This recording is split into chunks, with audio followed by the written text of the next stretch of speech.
Bismillahirrahmanirrahim. Assalamualaikum warahmatullahi wabarakatuh. Sahabat rahasia kolbu rahimakumullah. Salat tahajud adalah salah satu bentuk ibadah sunnah yang dilakukan pada malam hari setelah tidur. Ibadah ini sangat dianjurkan di dalam agama Islam karena memiliki banyak keutamaan dan juga manfaat. Namun, seperti ibadah-ibadah lainnya, terdapat beberapa larangan yang perlu diperhatikan ketika melaksanakan sholat tahajud. Berikut ini adalah beberapa larangan di dalam sholat tahajud beserta dalilnya. Yang pertama, larangan berbicara yang tidak perlu. Salah satu larangan yang perlu diperhatikan di dalam sholat tahajud adalah berbicara yang tidak perlu atau tidak terkait dengan ibadah tersebut. Ketika sedang menjalankan sholat tahajud, sebaiknya kita memfokuskan pikiran dan hati pada ketaatan kepada Allah Subhanahu wa Ta'ala. Tidak ada kebutuhan untuk berbicara dengan orang lain atau berbicara tentang hal-hal dunia yang tidak relevan dengan ibadah ini. Dalil dari larangan ini adalah hadis yang diriwayatkan oleh Abu Hurairah. Rasulullah Shallallahu Alaihi Wasallam beliau bersabda, setiap ucapan yang tidak menyebut Allah adalah sia-sia kecuali 4 hal: amal soleh, dakwah, zikir, dan pembacaan Al-Quran. Hadis riwayat At-Tirmidzi. Lalu yang kedua, larangan berlebihan di dalam mengeraskan suara. Larangan kedua di dalam sholat tahajud adalah berlebihan di dalam mengeraskan suara saat membaca Al-Quran atau berdoa.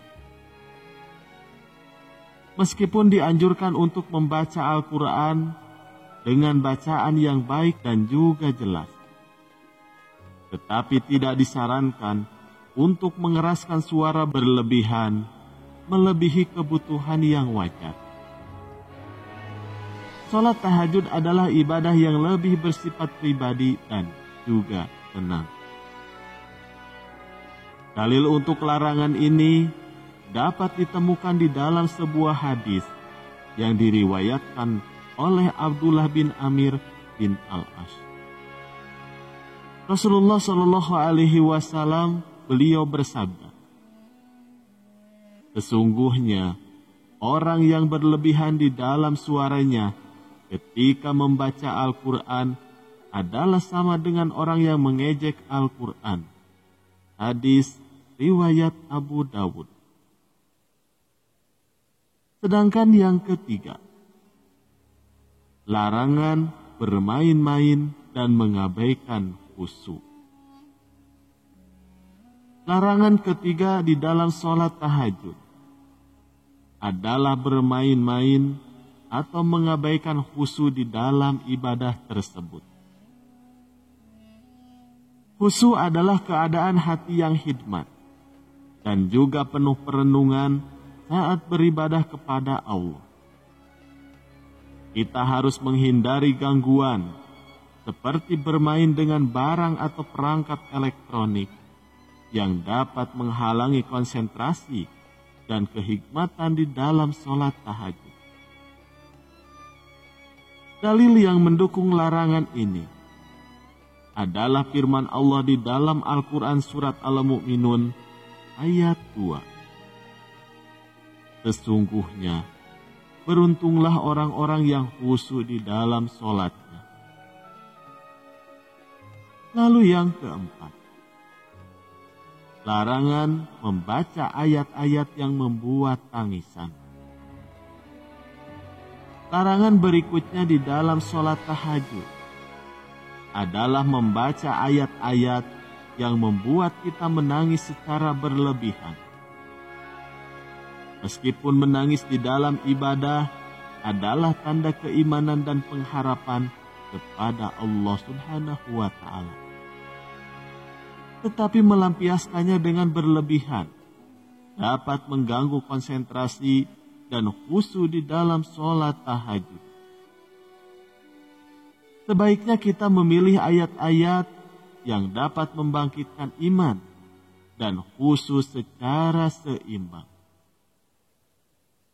Dalil untuk larangan ini adalah hadis yang diriwayatkan oleh Abu Hurairah radhiyallahu anhu.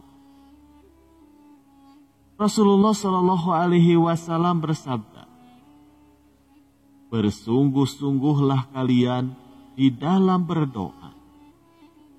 Namun jangan sampai kalian berdoa sebagaimana orang yang memohon ampun dari Allah atau orang yang dalam keadaan tertimpa musibah." Hadis riwayat At-Tirmidzi. Lalu yang kelima, larangan tidak memperhatikan waktu. Larangan terakhir di dalam sholat tahajud adalah tidak memperhatikan waktu yang disarankan untuk melaksanakan ibadah ini. Sholat tahajud sebaiknya dilakukan setelah bangun dari tidur tengah malam dan juga sebelum waktu subuh tiba. Meninggalkan sholat tahajud sampai waktu subuh tiba adalah larangan yang perlu dihindari. Dalil untuk larangan ini adalah hadis yang diriwayatkan oleh Abdullah bin Amir bin Al-As. Rasulullah Shallallahu Alaihi Wasallam beliau bersabda, "Tidaklah termasuk golongan kami orang yang tertinggal sholat sebelum matahari terbit dan sebelum matahari terbenam." Hadis riwayat Muslim. Demikianlah beberapa larangan di dalam sholat tahajud beserta dalilnya. Penting untuk diingat bahwa ibadah ini dilakukan dengan niat yang ikhlas dan dilakukan dengan memperhatikan adab serta larangan yang telah ditetapkan. Semoga kita semua dapat melaksanakan sholat tahajud dengan baik sesuai tuntunan agama Islam. Amin ya Allah ya Rabbal Alamin. Wallahu a'lam bishawab. Sekian yang bisa kami sampaikan. Wassalamualaikum warahmatullahi wabarakatuh.